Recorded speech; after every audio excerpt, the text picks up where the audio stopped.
So let's get started. So today we're going to talk about Newton's three laws. And let's first talk about the first law. So this is chapter 5. So in chapter 5, today we're going to learn about the three laws. We're going to do things starting like learning about blocks, sliding down ramps, and learning about forces and how they interact. So, chapter 5. So what is Newton's first law? Does anyone know Newton's first law?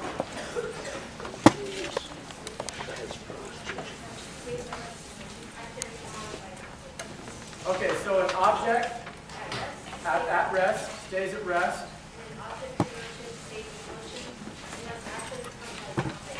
Okay, so if something's moving at a constant velocity, it will stay at that velocity, and unless it's acted on by an external force. Or if it's at rest, it will stay at rest. Right? So one of the things they talk about in the book is that before Newton came along with these ideas, people just thought you had to constantly be exerting effort or energy to keep things in motion because we were so used to thinking about things in terms of friction. And so, and the way that behaved. But that was in and of itself a force, an external force acting on an object. So if there are no forces, what happens? And so basically, if something is in motion at a constant velocity, it will stay at a constant velocity, and that means both its magnitude and its direction, unless acted upon by an external force. Okay, so I'll write Newton's first law.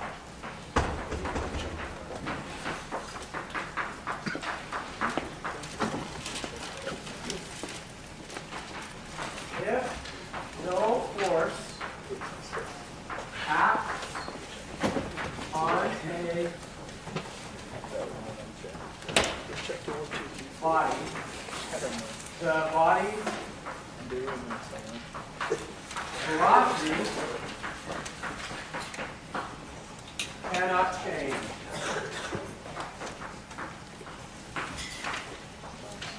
And that includes something that's at rest as well, right? Because if it's at rest, then its velocity is zero.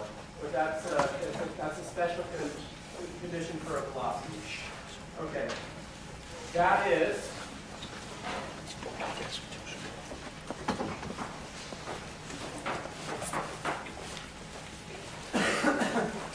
the body cannot accelerate. Okay? So this is just one way that the book broke down Newton's first law. Basically, it is if something doesn't have, if there's no force acting on it, on a body, then it won't change its velocity. Now, and to point out, so accelerate means something where I could have the direction changing, or something where I could have the magnitude changing, or a combination of those, and that would be considered acceleration. Okay, so these laws hold in inertial reference frames.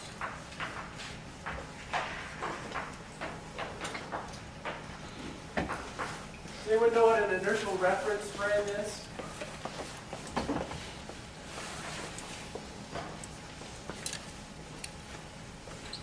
Yes? Where you have a single object at rest at zero. Okay, so one particular inertial reference frame would be something that's at rest, right? So if I consider myself to be at rest right now, I would consider that I'm in an inertial reference frame. Of course, I'm not actually in an inertial reference frame. Why is that? Yes? Okay, the Earth is moving, and it's rotating, right? Which is an acceleration. Okay? There is no acceleration in an inertial reference frame. But for the most part, we're going to assume in this class that right now, for example, I'm in an inertial reference frame. We're not going to take into account the motion of the Earth. Now, you can take into account the motion of the Earth, and you get what are these fictitious forces, or you've probably all heard about the Coriolis force and stuff along that line. But for the most part, we're going to assume that me at rest, I'm in an inertial reference frame. However, I can also be moving at a constant velocity and still be in an inertial reference frame. Okay, so an inertial reference frame can be one at constant velocity, or it can be one that's at rest. But basically, it's one in which there is no acceleration. Okay, Newton's second law.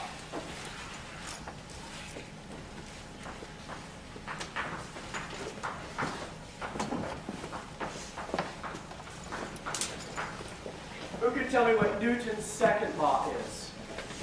Yes. F equals ma. And do you want to tell us what that means?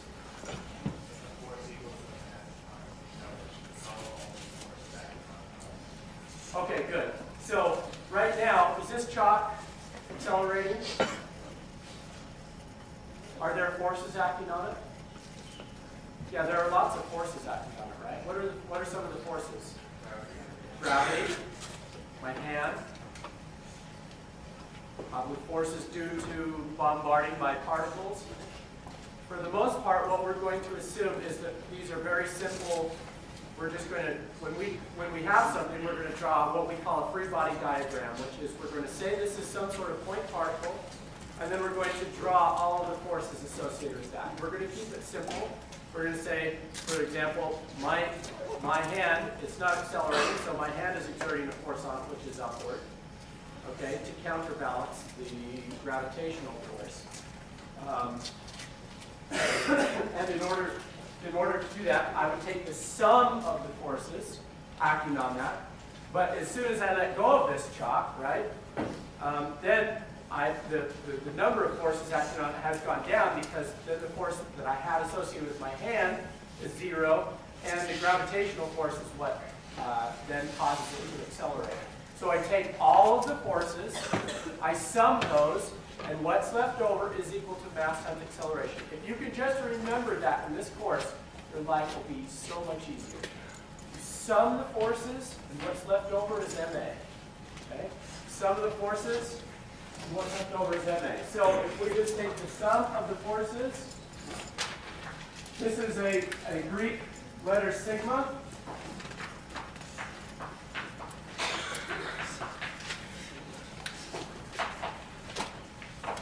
Okay, sigma, as you can see, is essentially the S, but you can think S for sum. What I'm doing is I'm simply summing the forces. The sum of the forces, this is a vector, is equal to mass times its acceleration. So after I've summed up all the forces, I can have a lot of forces acting on something. Right? I can put a lot of forces. I can put this force, so on and so forth, acting on a particular object. I sum the forces. When I sum the forces, what I get is that's equal to ma, which tells me the acceleration of that particular object. Okay? So, Newton's second law, the sum of the external forces acting on an object is equal to its mass times its acceleration. Okay, now, for the most part, we are not going to worry about internal forces. Are there internal forces in this chalk? Sure, there are lots of them, right? We have atoms holding atoms together, we have bonds, we have electrons that are interacting with each other. There are many, many different, there are quarks, gluons, all sorts of interesting things. Gluons are, for example, mediating a strong force.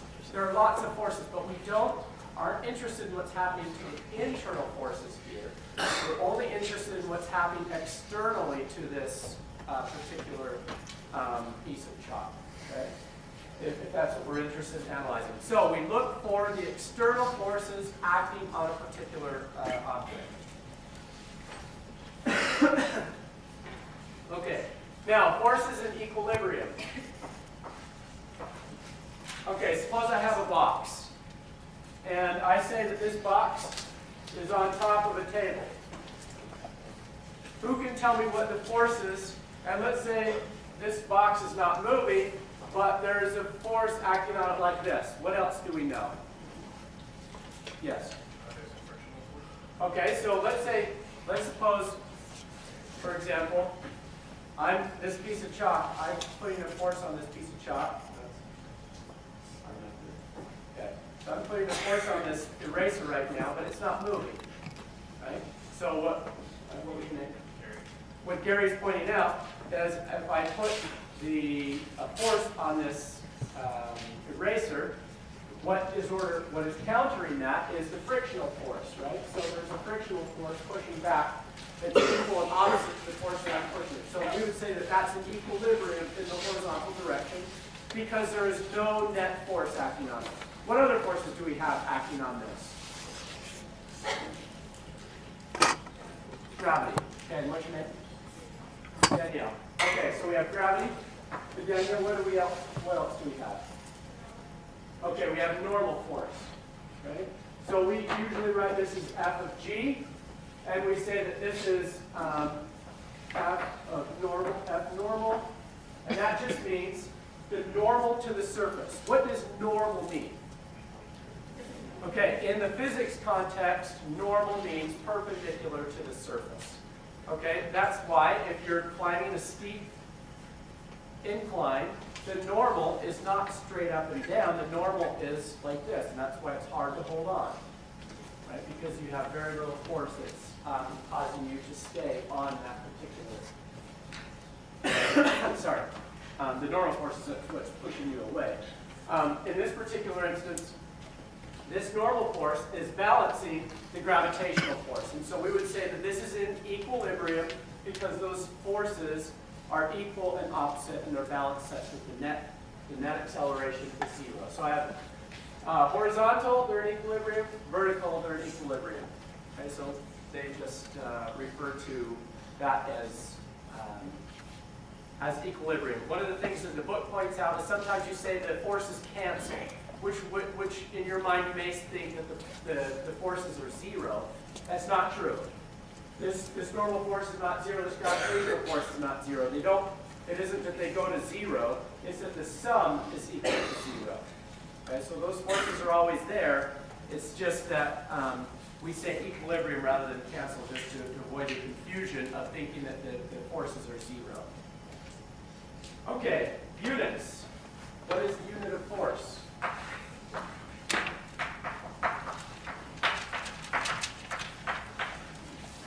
Anyone know? Newton. Who said that? Okay. Danielle? Okay, so 1 Newton is equal to what? 1 kilogram per meter. Sorry, 1 kilogram meter per second squared. Okay?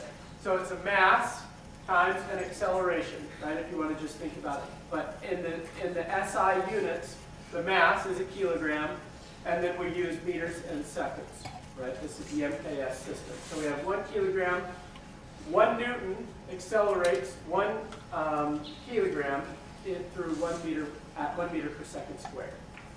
Okay?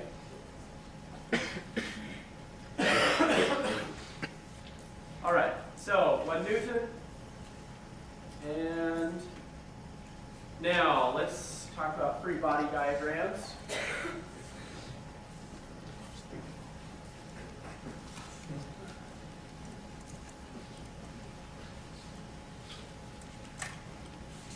Okay, so we drew essentially a free body diagram up here. This is a free body diagram.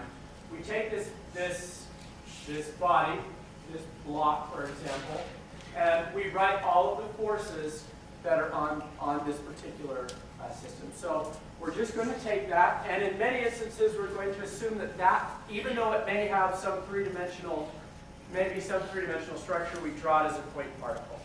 I am, for the most part, going to actually draw the object that we're interested in, and then and then draw out the forces. Now, you can have these coming from the center. You can say, no, the normal force comes from here. It's up to you how you want to draw this. It's easiest if you just think of it as a point particle. And then, for the most part, I'm just going to have the forces coming out from the center on the particular thing. But for example, you may want to say, well, the normal force is the interaction of the surface with whatever thing it's interacting with. It could be an inclined plane, it could be a slope, whatever it is. You can draw it out like this. You can say that there's a tension in a rope and that the normal force is from here.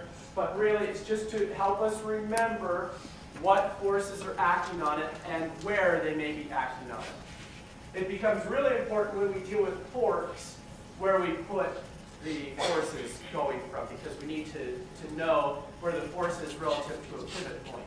But when for just forces, it doesn't matter too much about where you draw these things. Okay? So here's another one. Suppose I have a block going down an inclined plane. What are the forces acting on this? Sorry? Okay, good. What's your name again? A root. Okay, so we have gravity going down. What else do we have? Yes. Okay, so we have a normal force here. And what's your name? Honor? And a what, sorry? Okay, so if we have friction on this particular system, now which direction does friction apply? Opposite the direction of motion, right? So you can imagine that what if we actually had a tension coming up like this? So we say this is abnormal, we say that this is a tension, and we say that this is the mg.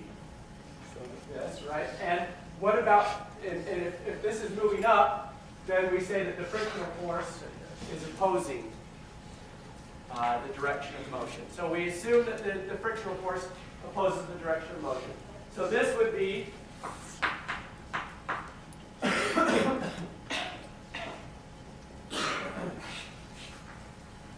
just write this F of G for the moment.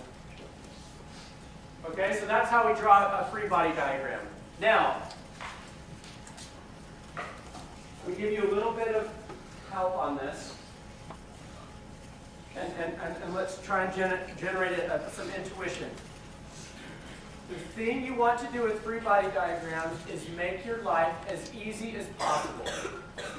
So, in order to make your life as easy as possible, the direction of motion is along this axis. So what would you do with this vector here? A root. Split into its x and y components relative to the line that it's on. Okay, good. So your life will be easiest if you choose axes that are the simplest to work with.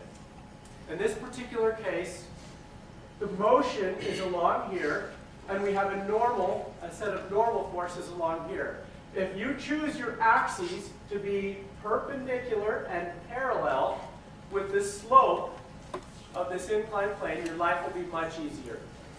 Okay, so the only thing that's not following that is this gravitational force in this particular instance. And so what we have to do is break that up into components that are perpendicular or normal and parallel with the surface. Now, all of you have done like triangles.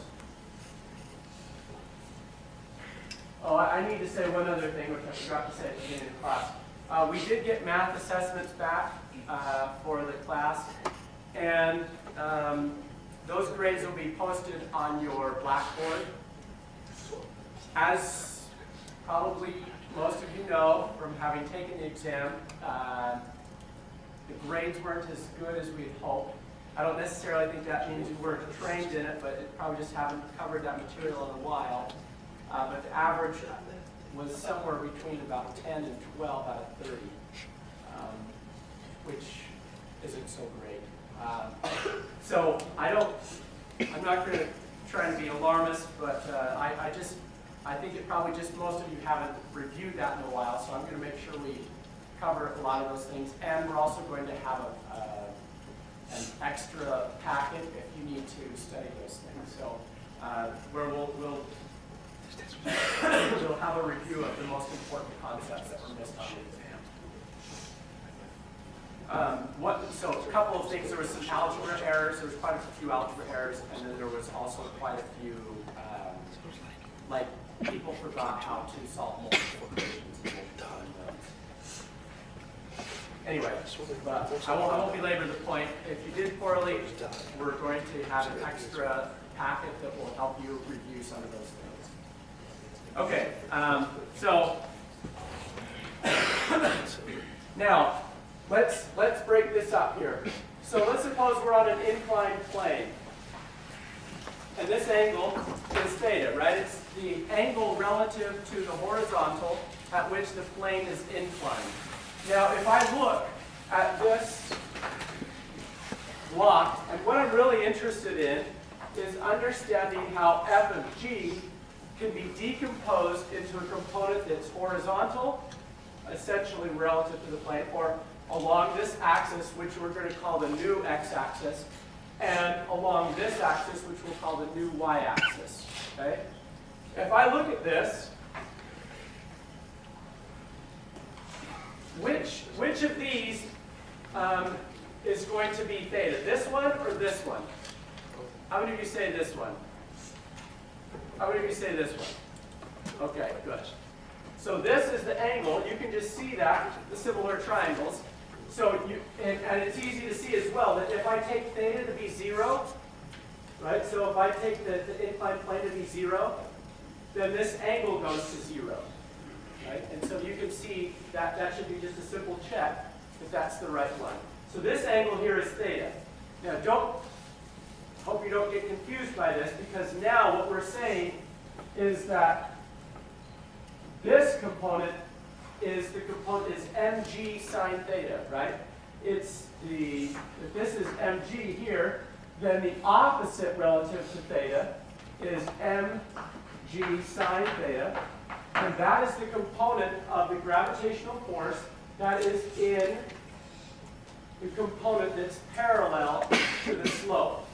And over here, okay, so that gives us this component right here that is going down, that's in this plane. And then we want the component that's here that gives us the component that is in the same direction as the normal force.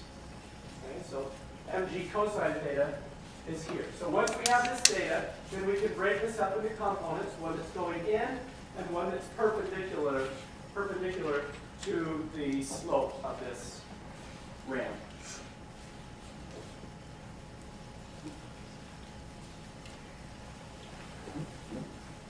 Is the normal force of the negative of mg cos? Sorry? Is the normal force of the negative of mg cos? Yes. Yeah. Okay, so now what we're going to do is, okay, so now basically there are two parts, or three parts that I consider to be very important when we do these, all of these things. Draw your free body diagram. Be careful how you do everything. Secondly, choose your axes that make your life the simplest.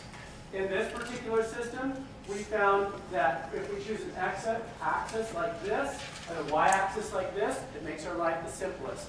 And then we only have to take one of these forces, which is usually the gravitational force, and decompose it into a component that's going down,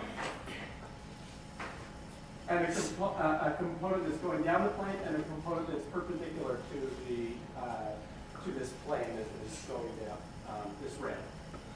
So, and then the third one is once you've chosen those axes, then you write the sum of the forces is equal to ma in the x direction, in the y direction, and in the z direction. Since we're doing this is only two-dimensional motion, we don't need to worry about z. So what we're going to do is we're going to say simply, so let's take the sum of the forces, and and we're going to just call this in the x direction, is equal to MAX. Okay? And the sum of the forces in the y direction is equal to MAY.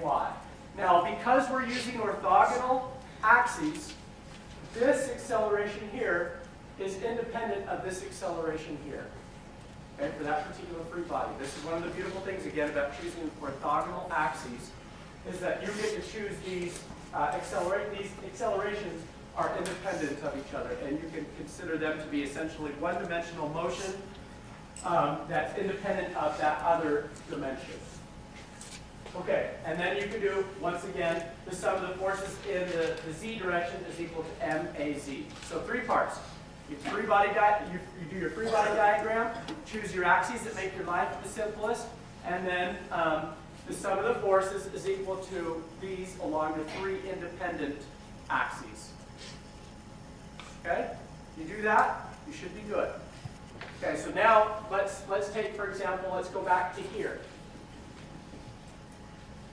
And we'll just look at this, and we'll just do a quick example.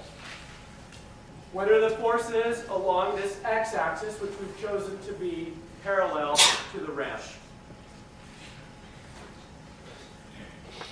Someone saying something up there? Along the x-axis, the friction force going against it, and the x component of the gravitational force going against it. Okay, good. So what we have, if we just look at this, we have a component. Let's just look at the x direction, right? We had a component which is mg sine theta. We have another component which is the force of friction, and we have a tension, right? So if I were to look at all of those, and then I choose, do I want to say that this is positive or this is positive? Typically we say, just by convention, that going up is positive. And so I'm going to say that the sum of the forces in the x direction is equal to t, and then these are in the opposite direction, minus mg sine theta, minus the force of friction, which we'll talk about later, is equal to what? Mass times acceleration, ma, and we'll just give a sub x, which just means the acceleration in the x direction. Yes? We can take the magnitude of everything before we get add them together, or we have every second data. Well, see, so now we're only dealing with one dimension, and so we don't need to worry about the vector components anymore. We do need to worry whether it's positive or negative, because we've defined which way is positive and which way is negative. But we don't need to worry about, for example, t being a vector, because we're only worried about this one-dimensional motion. Okay. Good question. Any other questions? Okay. Now, how about the sum of the forces in the y?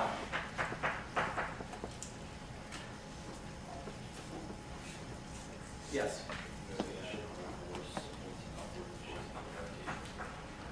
Okay, so we have the normal force going up.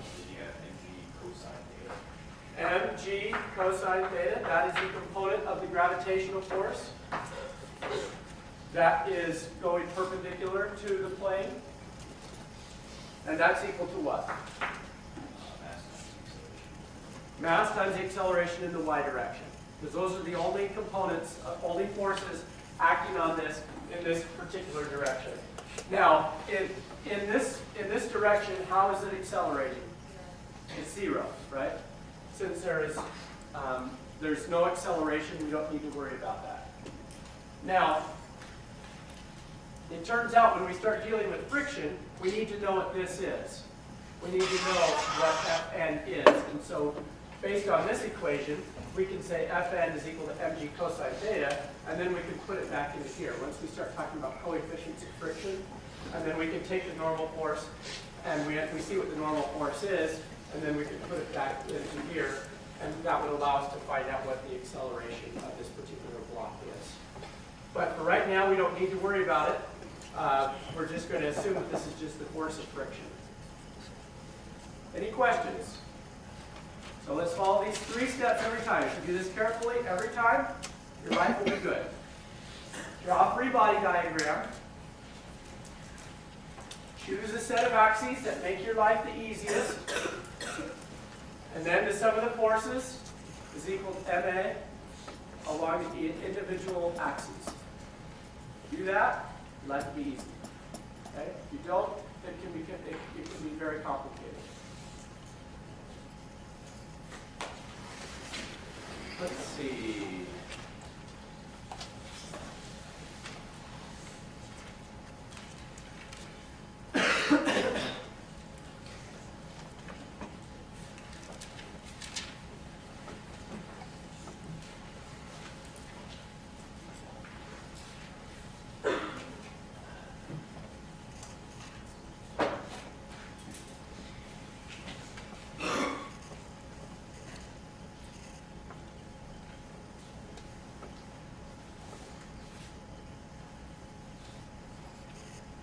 Now, how are we doing? How are we doing?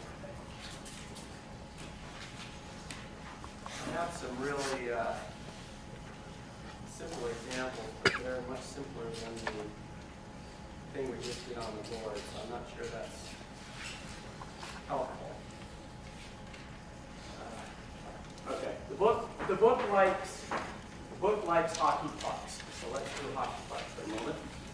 Okay, so we have a hockey puck, and this hockey puck has some forces acting on it.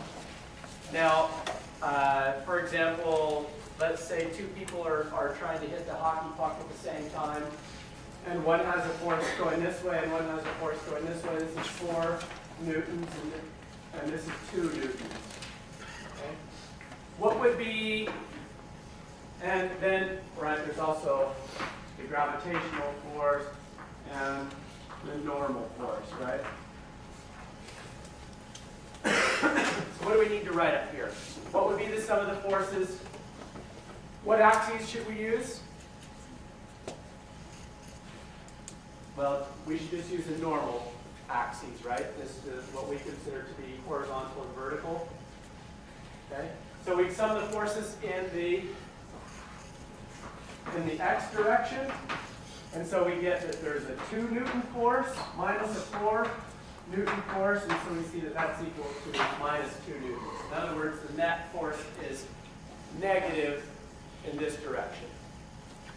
And the sum of the forces in the y direction are just going to be the normal force minus the gravitational force, and that's equal to 0 since it's not going through the ice. Okay? So that's a very simple, straightforward one. Okay, they also get one that looks like this. They say, well, what if one got hit down like this, and one got hit down like this? So what would we do in this particular case? So we've got our normal force. We've got a force coming out here, which we're going to say is a minus 4 newtons. Okay, we'll just say it's 4 newtons, but this is giving the direction. And then this is, say, 30 degrees, right? And then this is the mg. So what would we do? What axes should we choose again? We should choose horizontal and vertical, right? So that means we're going to need to take this force here and decompose it into a component, and I'll just call this F1. We need to decompose it into components going along the x-axis and a component going along the y-axis. So I take the sum of the forces in the x direction. So I'm going to have F1 cosine of 30 degrees. That's the component of this angle that's along here. And then I'm going to get an F1 sine of theta for the other direction. And then I'm going to get a minus 4 newtons. This is equal to MAX. And the sum of the forces in the y direction, I'm going to take mg, oops, sorry. Let me define this being up. So Fn minus mg minus F1 sine of theta, or sine of 30 degrees.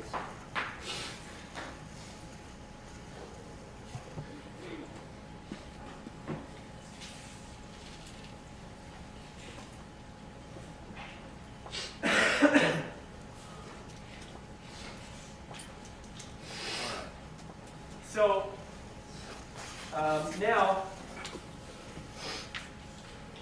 who can tell me what Newton's third law is?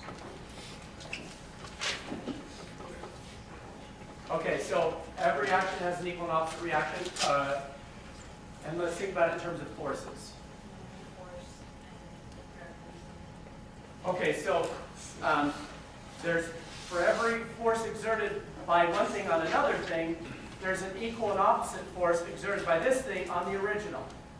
Okay?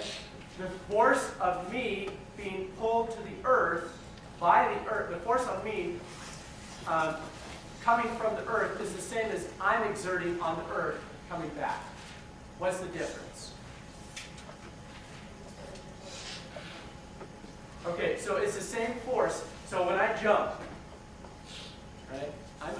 When I'm going down and I'm pushing off the earth, is the earth feeling that? Yeah, so the earth feels it, right?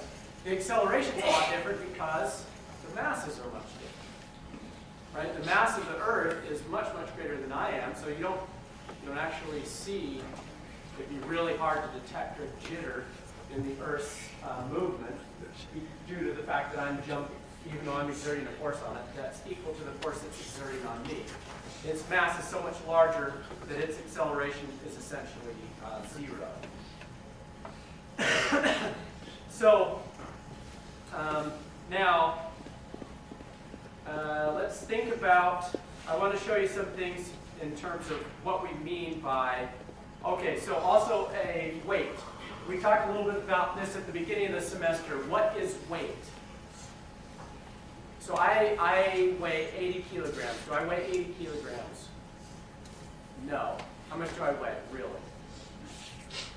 About 800 newtons, right? Because I take my mass and multiply it by g, which is approximately 10. So my mass is not my weight, but I need my mass in order to compute weight. What would be my weight in space? 0. Okay? But my mass in space is still 80 kilograms. Yes? There is. But you wouldn't be able to feel it on a scale. Because you can think about Earth, you're continually falling. So if I'm on a scale, okay, here's a good question for you. So if I'm in a vacuum, I wouldn't live very long in a vacuum, but let's suppose I'm in a vacuum and I'm falling, and what would be my mass? 80 kilograms. What would be my weight? Let's suppose you're in an elevator, and suddenly the elevator cable's got snipped. You know, it's one of those horrible things you occasionally might think about, but you just start falling. What would be, and you have a mass, you have a scale underneath your feet, what would be your mass? Or what would be your weight? 0. Right? Does that mean I don't have any forces acting on me? No, I still have the Earth's gravitational field, right? Those satellites that are in orbit, they still have the Earth's gravitational field, right, acting on them. And I think that's what you're pointing out, right? They still have that force, right? But in free fall, right, you have no effective weight. One of the things I like to do, my boys is jump on a trampoline, and it's really fun. Sometimes if you get a ball and you jump with the ball in your hand and then let go, the ball just looks like it's hovering. It's kind of fun. So you let go of the ball, and the ball just looks like it's floating. So you've got this little space-like orbit happening for about 1 second. Okay. Not very long. But I still have forces acting on me. but it appears that my weight is 0.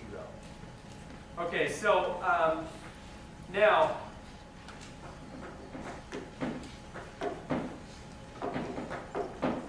okay, I want to draw a couple things about free body diagrams.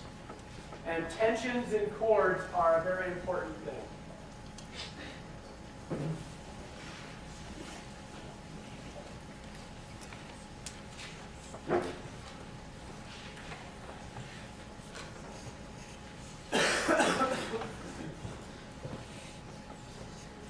Okay, so if I have a tension in a chord, let's suppose I'm pulling a block here. Let's suppose I'm pulling a block, and this is it with a tension, okay? And this is pulling with tension T, right? And it's pulling with a tension T. There is also a tension T here, for example, if I'm pulling this right here, the tension T is here, pulling in this direction, and the tension T is pulling here in this direction. Okay? And let me show you another example of that. A common one is, suppose we have a pulley system, and I have two weights that are balanced. This one has a tension T, and this one also has a tension T, but you'll notice that those tensions are going in opposite directions. Okay? But they're the same. The second thing is, for the most part, we're going to assume that the tension, that these cables are massless. That the mass of the objects that they're holding is much, much greater than the mass of the cords that are holding them. And so therefore, we ignore it. Thirdly, pulleys. We are going to eventually take into account the effect of pulleys. Pulleys, when we do rotational inertia and stuff along that line, we're going to be worried about the pulley. But for the most part, in these initial stages, we're not going to be worried about the pulley. We're only going to be worried about these masses here. We're going to assume that the weight of the pulley or the mass of the pulley is small compared to the mass of these particular objects. We will eventually take this into account. Okay, so this is a classic example. Now, let's do a little bit more complicated example here, which is we have a block. We're going to call this mass M, and we're going to call this little m. And now what we want to find out is and we're going to assume that this is frictionless.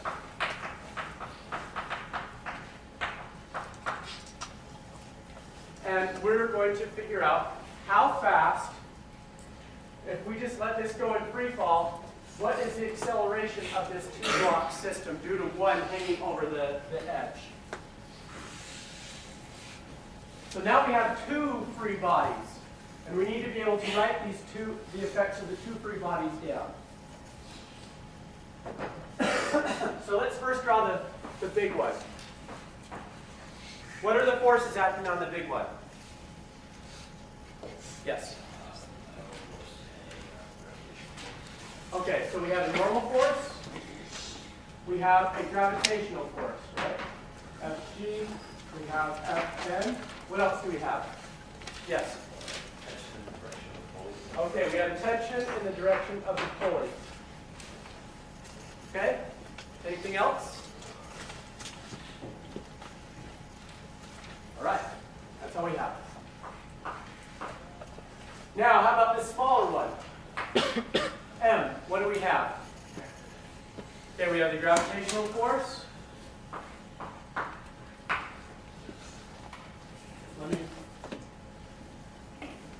Let me call this block A and we'll call this block B, just so we'll call this FGA, FGA and FGB. Sorry. And we'll call this T. So now what we need to do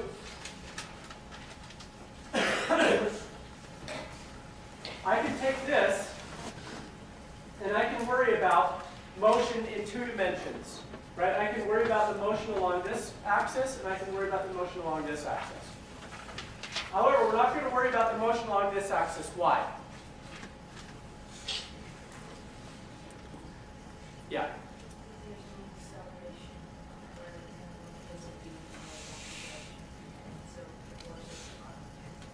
Okay, so there is no acceleration in this direction, so we're not going to worry about that for the moment. What we're interested in is how the block is moving this way. Okay, so what we write is we take the sum of the forces, and that's equal to T.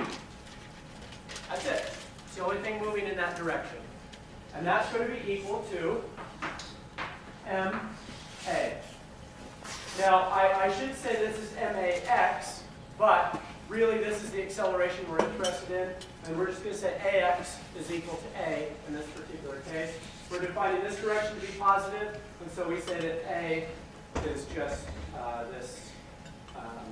is positive moving in this direction. Now, how about for this one? So I did the sum of the forces in the X here, and the sum of the forces in the X direction is here is what?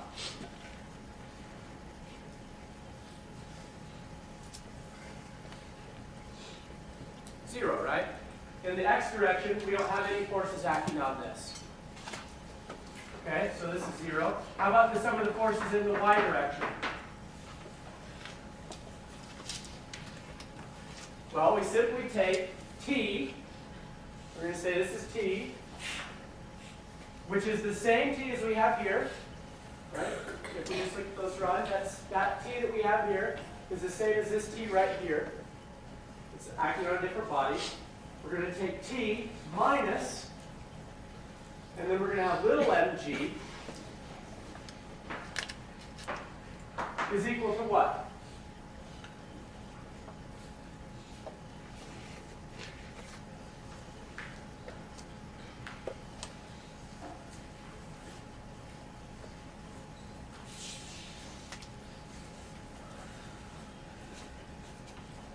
Yeah, I saw your lips. M-A-Y, that's correct.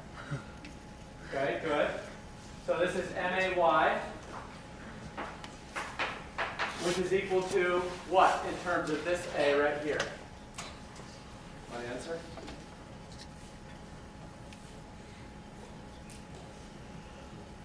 So we have this A right here.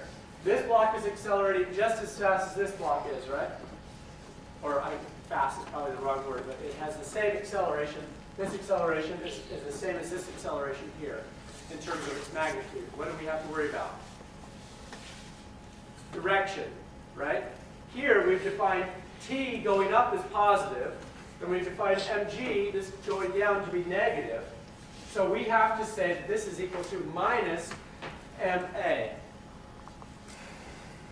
Right? This is not going to be accelerating upward. Right? That would be an awkward looking thing. You might find that surprising. Minus ma. So we just need to take into account that this is going to be accelerating in the same direction as g. Okay, and so we can see that we get here, we get t minus mg is equal to minus ma. Okay, so now we have two equations and two unknowns. We don't know a, we don't know t. Okay, so I can see that t is equal to ma here, and I can also see that t is equal to mg minus ma. So there are lots of ways to solve two equations and two unknowns.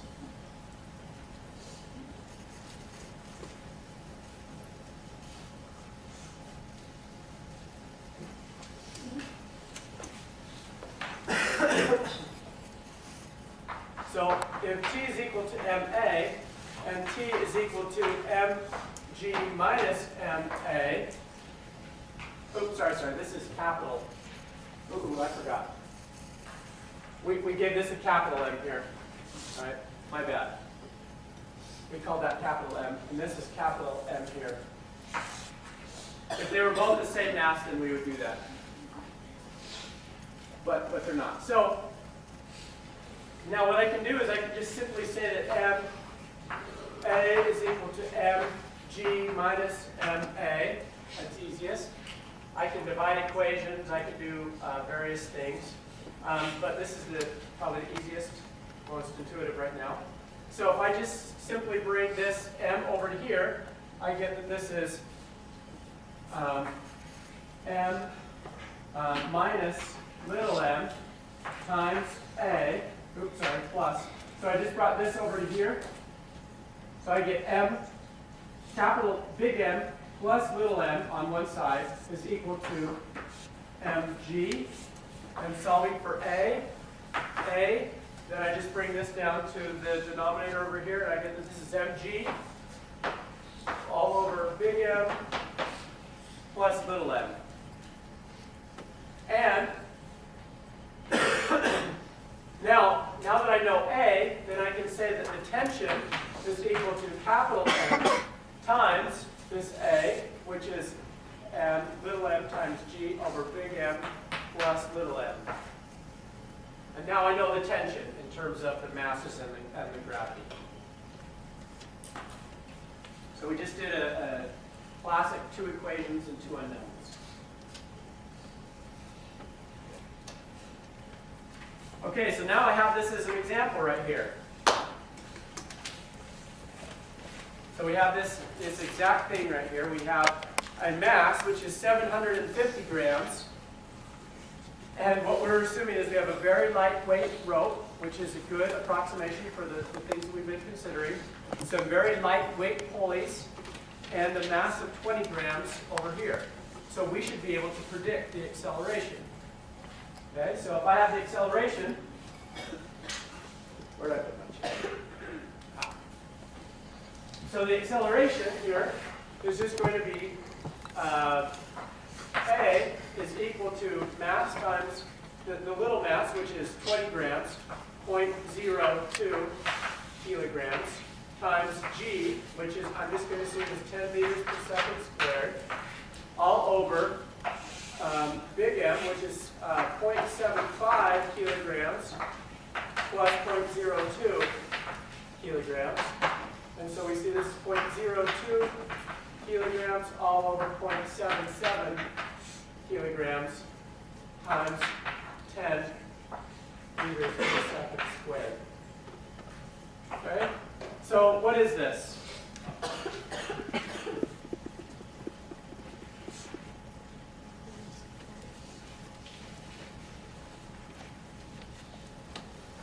About 137, right?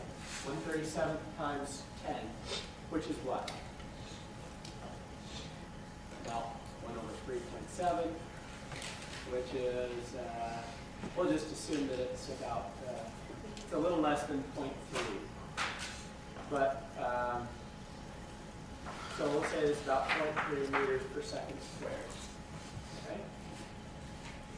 Okay? So let's ask a question then. How long would you expect that it would take to go from this point here to this point here? How can we estimate that then? So what this does is this operates on a little gate here, and it takes this distance here, right? And it says it's going to open the gate. So when it passes through, it blocks the beam, and then it waits till this back end is through, and then it opens the beam, and then it says it takes the time difference of that, and that's what you see this 1988 Apple III, Apple II, which is older than most of you. I actually used these in high school. Back good old days. Okay, so it takes that and it says, here's the time, here's the amount of time it took to go through the first one. Here's the amount of time, here's the amount of time it took to go through the first one. Here's the amount of time it took to go through the second one. So if I just restart this.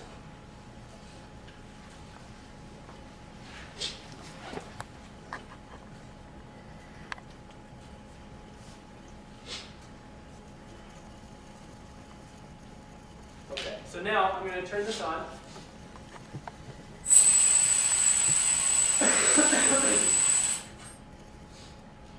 Okay, so what I want you to do now is, that's nice, and it tells us, oh yeah, so it took this amount of time to go through this gate, and it took this amount of time to go through this gate. But let's actually estimate the amount of time it takes to go from here to here. Okay? So how long would that take, given this acceleration? How would we do that?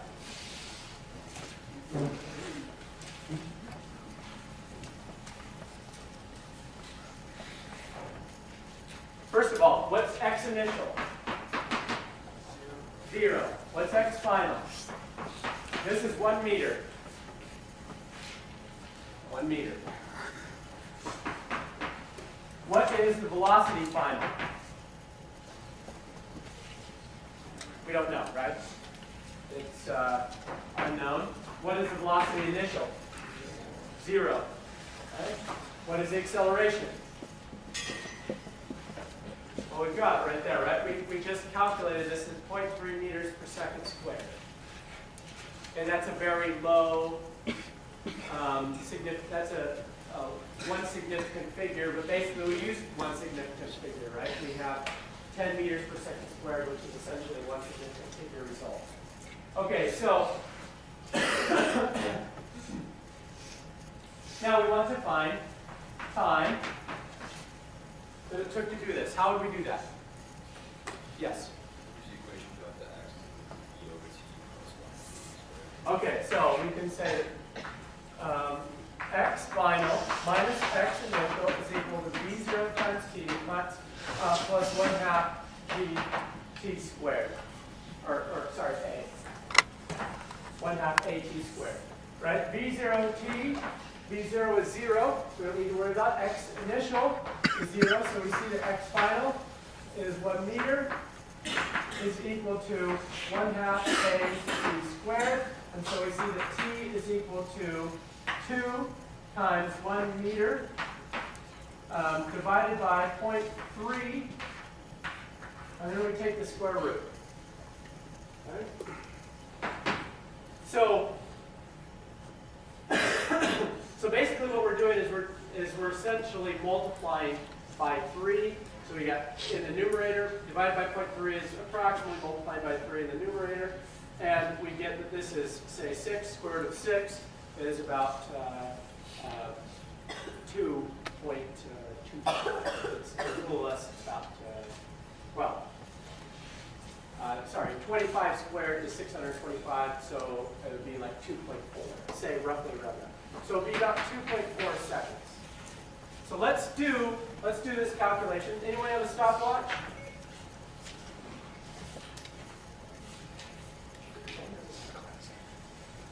You don't have cell phones?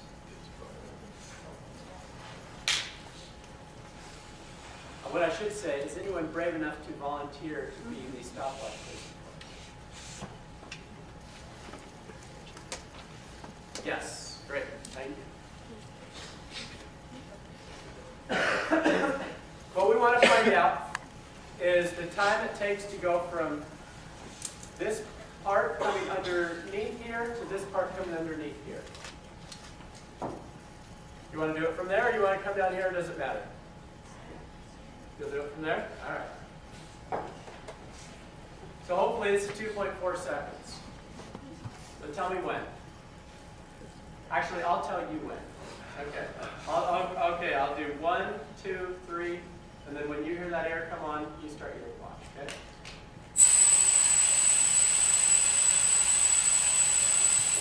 Oh, I forgot to pull these right.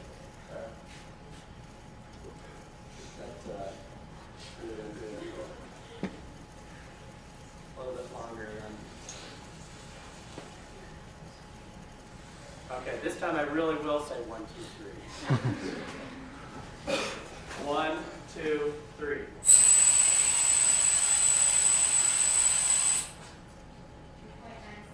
2.96.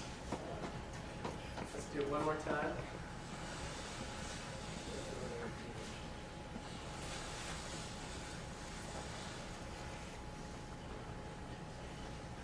Okay, 1.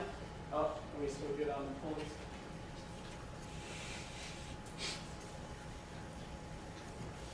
One, 2, 3.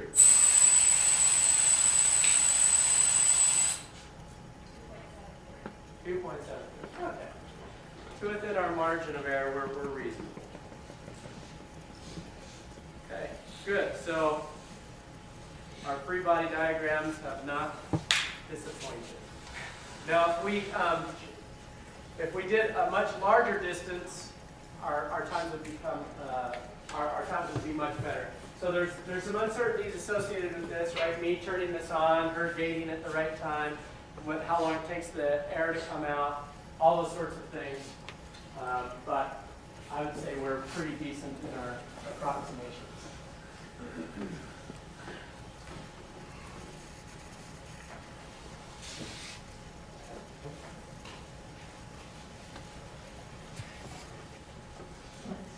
Okay, questions, comments, concerns, future litigation. Okay, no, hopefully you'll all have good understanding of this. Let's see, make sure I've got anything else. Okay, let's do one last one, and then we'll do the airplane. Yeah. Yeah. How can there be attention attention on block C if there's no frictional force on block capital F? How could there be a tension on? Yeah. How is the tension? I'm maybe working that much, but how? Yeah.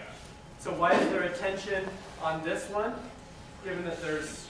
No, why is there a tension on that one if there's no friction, no force on that other friction? Yeah, so what you can think about it is this is pulling this thing right here, right? If I just started pulling this like this, you would think, there's tension, right? But now what this is doing is because it's falling, right? It's pulling, has the effect of pulling this one, and that pulling force right here that's causing this to accelerate is the same as the force that's in this cord at this end, which is preventing it from going 9.8 meters per second squared, right?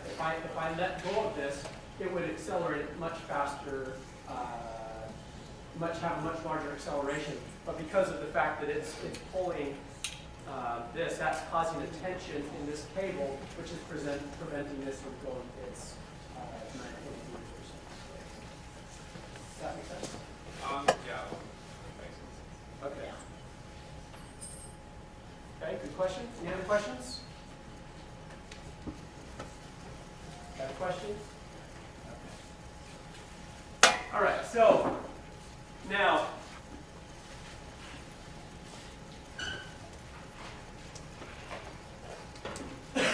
there's one other kind of cool thing here.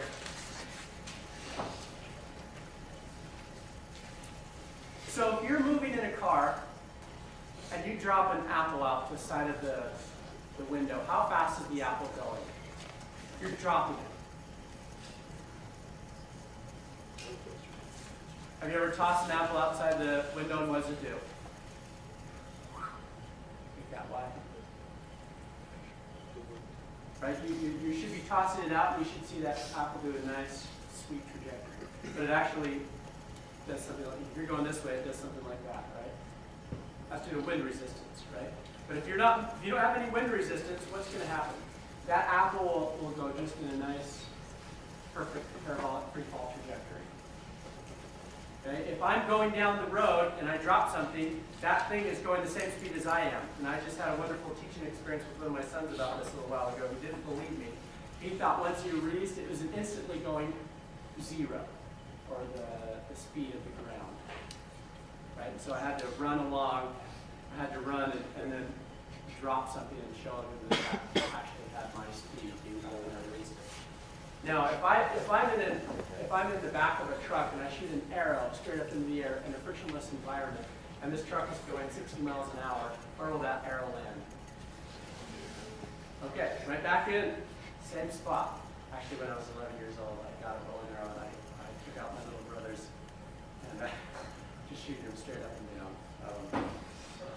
My dad finally came to relieve me of my bow and arrow. But so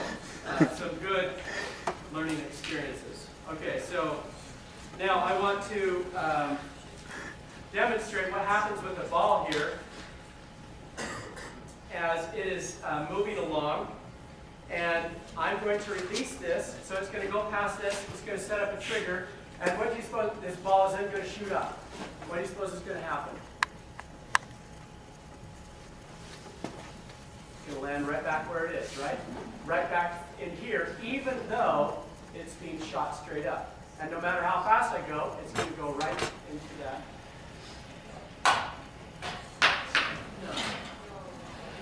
Securities work. Okay, here we go. There we go. Okay, so now, doesn't matter how fast it goes,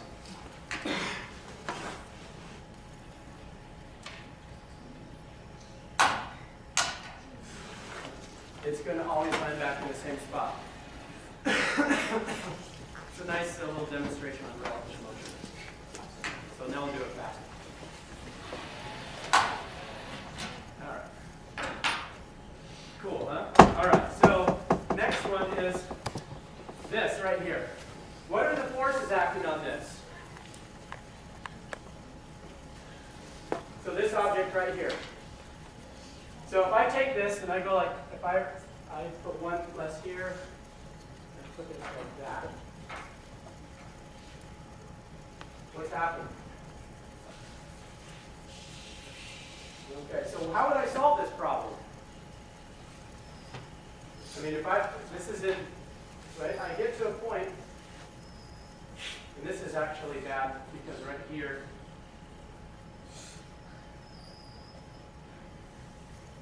this little knot is actually creating its own form of force.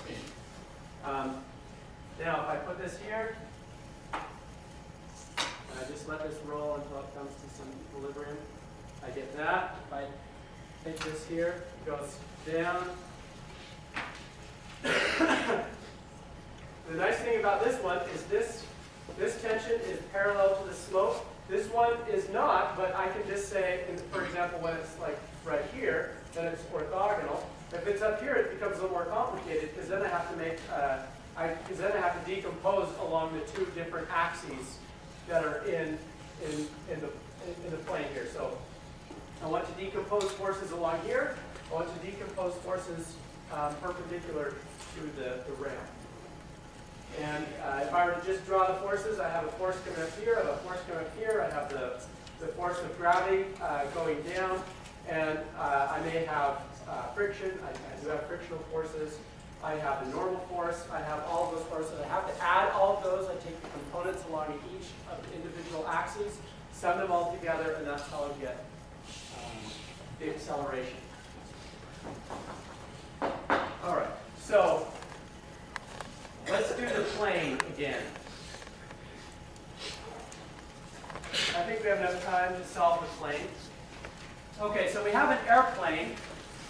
So that's all for chapter 5 for today. Now I want to go back to chapter 4 because this is a question that arose, and I think we probably didn't go over it too quickly. I have an airplane that has a lot of headwind on it. Well, it's actually a crosswind. Airplane is pointed down. That looks an awful lot like a person. Okay. The airplane is pointed this direction, but it's actually moving this direction. Okay, and then there's a crosswind like this. So what it says is that there's a, let me just read it again. Whatever it gets.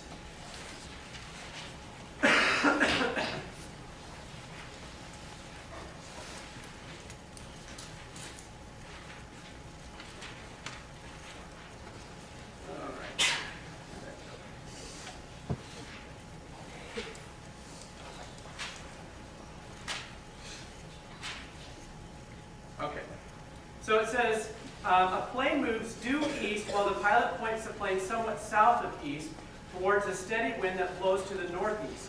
The plane has a velocity VPW relative to the wind, an airspeed relative to the wind of 215 kilometers per hour, directed at an angle theta south of east. So I have some angle theta south of east. This is actually moving in this direction. and it has an angle relative to, it has an airspeed relative to the wind of 215 kilometers per hour. And then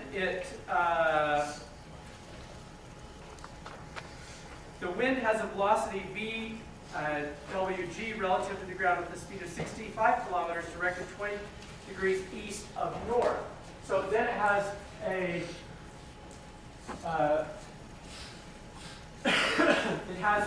a transverse or crosswind coming at it like this. So it's tilting its nose so that it can maintain an easterly direction. Okay? Some of you have probably done this before, whether you're windsurfing or something similar to this. Probably many of you have seen a plane fly tilted like this into the wind to try and counter a crosswind. Okay, so then it has this 20 degrees east of north. Okay? And this is the velocity of the wind with respect to the ground, and then this is the velocity of the plane with respect to the ground. So I have the velocity of the plane with respect to the ground, the velocity of the plane with respect to the wind, and the velocity of the wind with respect to the ground. Okay? How am I going to solve this problem?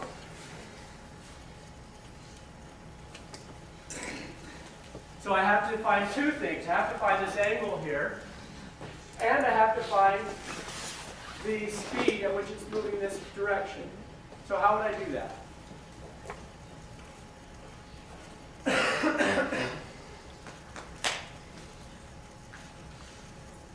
Anyone want to offer some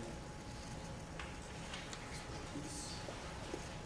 Well, let's first tackle this direction right here. Okay, let's first consider what is the speed of the plane going in this easterly direction. How would I do that? Yes? First, get the upward leg of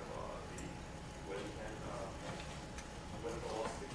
Okay, so I think you're on, but I'm not exactly sure. So we want to find the speed that it's moving in this easterly direction. So we want to find a component of the wind moving here, and we want to find the component of the wind. Sorry, we want to find a component of this component of the velocity of the plane with respect to the wind, and we want to find the velocity of, and we want to add that to what's causing that. There's a little bit, you can think about the actual, this crosswind is giving a little boost in that direction as well, right? It's this component of this vector along this axis, right? So if I just look at the velocity with respect to the ground, right? I don't need to worry about direction since this is all east, and now I'm just breaking this up into components here. That's going to be equal to 215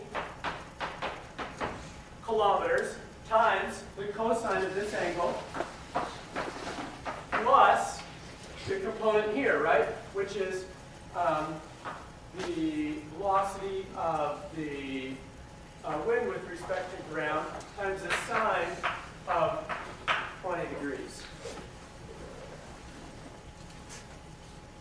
Right, so all I did is I said, this VPG is made up of two components. It's made up of the component of this wind, this velocity of the plane with respect to the wind.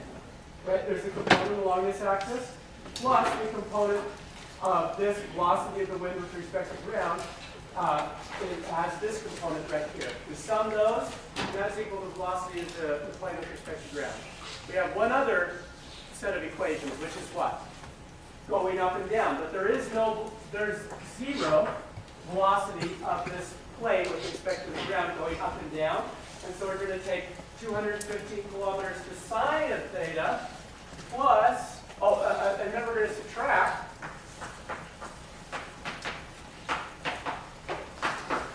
And then we're going to subtract the velocity of the wind with respect to the ground, cosine of 20 degrees.